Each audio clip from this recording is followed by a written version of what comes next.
묵상하며 승리하는 한 주간의 삶이 되기를 간절히 소망합니다. 그럼 찬송가 325장 예수가 함께 계시니 함께 찬양 드리시면서 9월 첫째 주 더드림교회 온라인 가정예배 시작하도록 하겠습니다.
구약성경 사사기 3장 1절로부터 11절까지의 말씀입니다. 구약성경 사사기 3장 1절로부터 11절까지의 말씀입니다. 제3장 여호와께서 가나안의 모든 전쟁들을 알지 못한 이스라엘을 시험하려 하시며 이스라엘 자손의 세대 중에 아직 전쟁을 알지 못하는 자들에게 그것을 가르쳐 알게 하려 하사 남겨두신 이방 민족들은 블레셋의 5 군주들과 모든 가나안 족속과 시돈 족속과 바알 헤르몬 산에서부터 하맛 입구까지 레바논 산에 거주하는 히위 족속이라. 남겨두신 이 이방 민족들로 이스라엘을 시험하사 여호와께서 모세를 통하여 그들의 조상들에게 이르신 명령들을 순종하는지 알고자 하셨더라. 그러므로 이스라엘 자손은 가나안 족속과 헷 족속과 아모리 족속과 브리스 족속과 히위 족속과 여부스 족속 가운데 거주하면서 그들의 딸들을 맞아 아내로 삼으며 자기 딸들을 그들의 아들들에게 주고 또 그들의 신들을 섬겼더라. 이스라엘 자손이 여호와의 목전에 악을 행하여 자기들의 하나님 여호와를 잊어버리고 바알들과 아세라들을 섬긴지라. 여호와께서 이스라엘에게 진노하사 그들을 메소보다미아 왕 구산 리사다임의 손에 파셨으므로 이스라엘 자손이 구산 리서다임을 8년 동안 섬겼더니 이스라엘 자손이 여호와께 부르짖으매 여호와께서 이스라엘 자손을 위하여 한 구원자를 세워 그들을 구원하게 하시니 그는 곧 갈렙의 아우 그나스의 아들 온니엘이라. 여호와의 영이 그에게 임하셨으므로 그가 이스라엘의 사사가 되어 나가서 싸울 때에 여호와께서 메소보다미아 왕 구산 리서다임을 그의 손에 넘겨 주시매 온니엘의 손이 구산 리서다임을 이기니라. 그 땅이 평온한 지 40년에 그나스의 아들 온니엘이 죽었더라. 사사기의 이스라엘은 이제 가나안 정복 전쟁의 경험이 없는 여호수아 이후 다음 세대들의 시대가 되었습니다. 여호수아 시대가 잘못한 것이 있다면 약속의 땅을 차지하면서 이방 민족들을 완전히 쫓아내지 못했다라고 하는 것입니다. 사사기 1장 27절 이하에 보면 이스라엘 민족이 쫓아내지 못한 가나안 원주민들의 이름들이 쭉 기록되어 있는 것을 볼 수 있는데요. 그 기록에 따르면 가나안 원주민들을 쫓아내지 못했다라고 기록되어 있는데 히브리어 원문이나 영어 성경에 보면 쫓아내지 못했다라고 기록되어 있는 것이 아닌 쫓아내지 않았다라고 기록한 것을 볼 수가 있습니다. 그들은 가나안의 일부는 정복하였지만 일부는 남겨두었습니다. 그 결과 가나안 사람들이 그들과 함께 살게 되었고 시간이 지남에 따라 상황은 역전되어 이스라엘이 가나안 사람들 속에 살거나 오히려 가나안 사람들에 의해 휘둘리게 되었던 것을 우리는 사사기 전체 역사를 통해 볼 수 있습니다. 결국 가나안 원주민들이 이스라엘화가 된 것이 아니라 이스라엘이 가나안 사람들처럼 되었습니다. 그들의 신을 섬기고 그들의 방식대로 살았습니다. 이스라엘은 그렇게 살면 더 잘 살 수 있을 것이라 생각했습니다. 하지만 비참하고 고통스러운 결과가 찾아왔죠. 그들은 더 이상 대적들을 당해낼 수 없었고 주변 나라들의 압제 속에서 고통스럽게 고난 가운데 살아야만 했습니다. 남아있는 가나안 족속은 그렇게 이스라엘의 시험이 되었습니다. 하나님을 신뢰하고 가나안 족속과 맞서 싸운다면 하나님께서 함께 하실 것입니다. 그러나 우상을 섬기고 그들의 신을 섬기며 가나안 사람처럼 될 때에는 하나님께서 그들을 그 대적의 손에 넘기실 것입니다. 오늘 본문은 전쟁을 알지 못하는 이스라엘 백성들에게 가나안 전쟁을 통해 하나님이 어떠한 분이신지, 자신들은 누구인지, 그리고 어떤 삶의 기준을 가지고 살아가야 하는지 가르쳐 알게 해주시기 위한 시험이라고 오늘 본문 1절과 2절은 기록하고 있습니다. 이스라엘이 다음 세대가 아닌 다른 세대가 된 이유는 딱 한 가지입니다. 하나님을 알지 못했기 때문입니다. 이스라엘은 하나님께서 그들을 위하여 행하신 일들을 알지 못했습니다. 가나안 전쟁은 하나님께서 이스라엘 위하여 어떻게 큰 일을 행하시는지 잘 보여주고 있는데요. 이 전쟁은 하나님께서 이스라엘을 위하여 싸우시고 승리를 주시는 전쟁이기 때문입니다. 이스라엘이 할 일은 하나님을 신뢰하고 하나님의 말씀에 순종하는 것이 전부입니다. 여호수아와 이스라엘 백성들이 가나안 땅에 처음 들어왔을 때 여리고성 전투가 보여주는 것처럼 하나님께서는 이스라엘이 싸우지 않고도 성을 무너뜨리고 정복하게 하실 수 있는 분이십니다. 남아있는 가나안 족속들은 이스라엘의 불순종의 결과이고 하나님의 징계의 수단이면서 또한 이스라엘이 하나님을 신뢰하고 순종할 때 이스라엘의 하나님이 어떠한 분이신지 알려주시는 증거였습니다. 불행하게도 이스라엘은 마침내 가나안 사람들과 혼인하며 그들의 신을 섬겼습니다. 그들의 바알을 섬겼고 아스다롯을 섬겼습니다. 하나님께서 가나안 사람들과의 혼인을 금지하시는 이유는 분명합니다. 그것은 곧 신앙의 혼합을 의미하고 혼합된 신앙은 부패하고 변질될 수밖에 없기 때문입니다.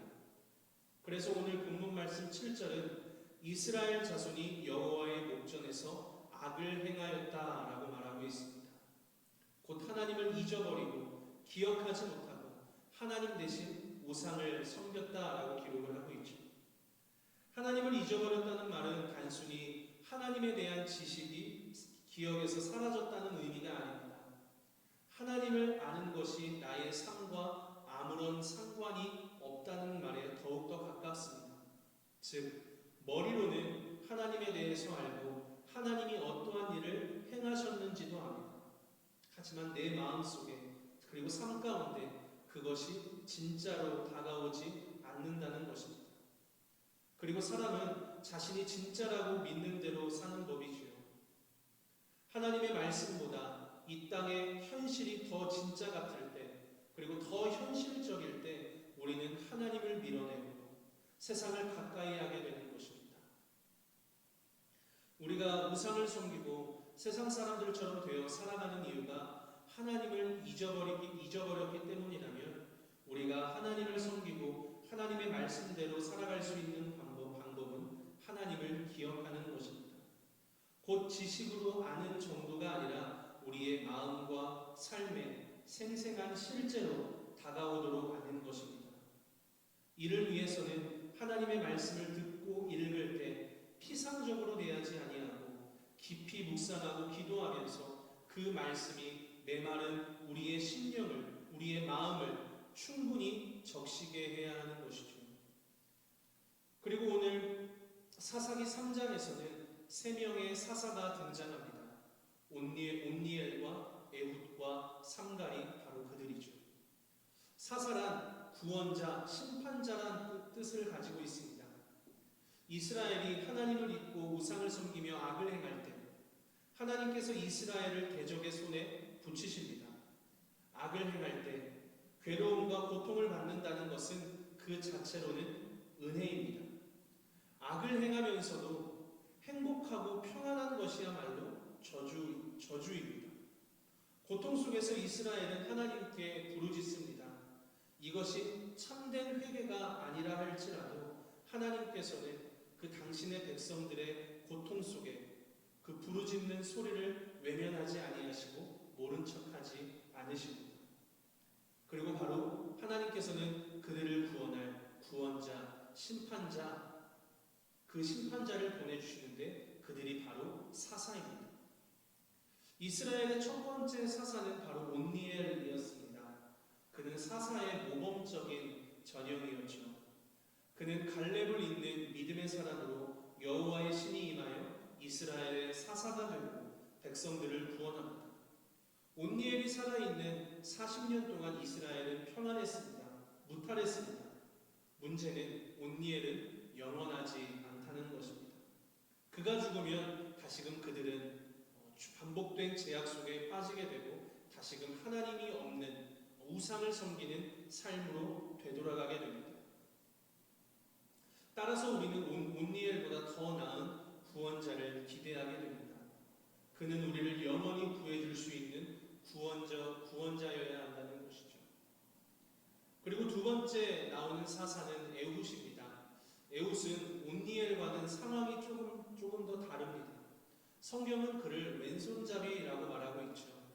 왼손잡이의 의미에 대해서는 다양한 견해들이 있지만 분명한 것은 오른손잡이가 정상이라고 생각되는 사회에서 사람들은 그가 정상적이지 않다라고 생각했을 것이라는 점입니다.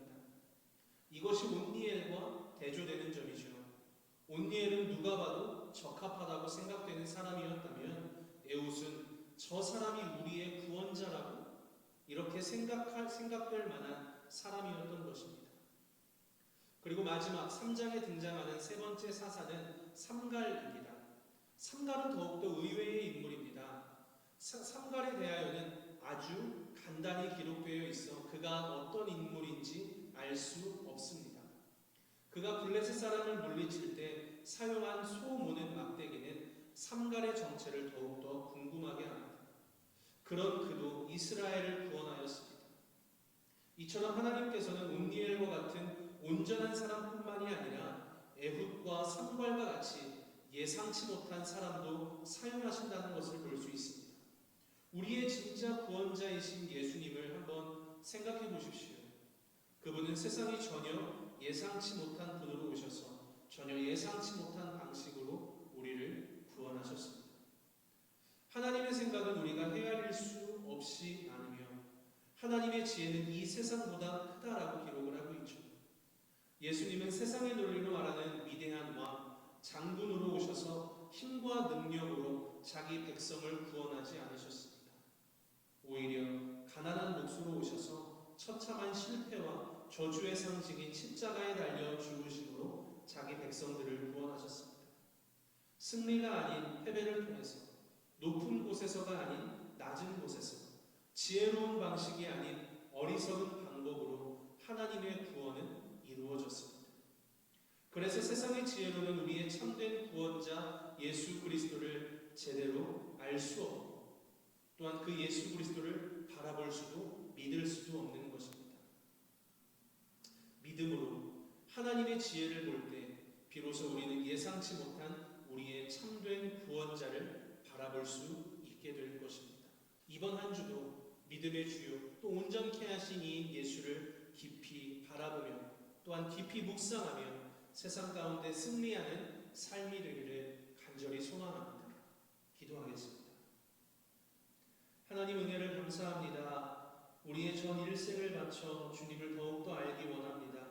그저 머리로만 지식으로만 아는 것으로 그치지 않게 하시고 매 순간 우리의 일상의 삶에서 말씀을 깊이 묵상하며 가슴으로 주님의 은혜를 깊이 경험하게 하시고 삶으로 말씀을 살아내는 그리스도인이 되기를 원하노니 우리의 삶을 주장하여 주시옵소서. 이번 한 주도 주님께서 주시는 참된 평안과 자유와 안식의 삶을 살게 하시고 예수의 이름으로 승리하는 한 주가 되게 하여 주시옵소서. 우리의 삶을 인도하실 주님의 은혜를 기대하며 예수 그리스도의 이름으로 기도합니다. 아멘. 하늘에 계신 우리 아버지의 이름을 거룩하게 하시며 아버지의 나라가 오게 하시며 아버지의 뜻이 하늘에서와 같이 땅에서도 이루어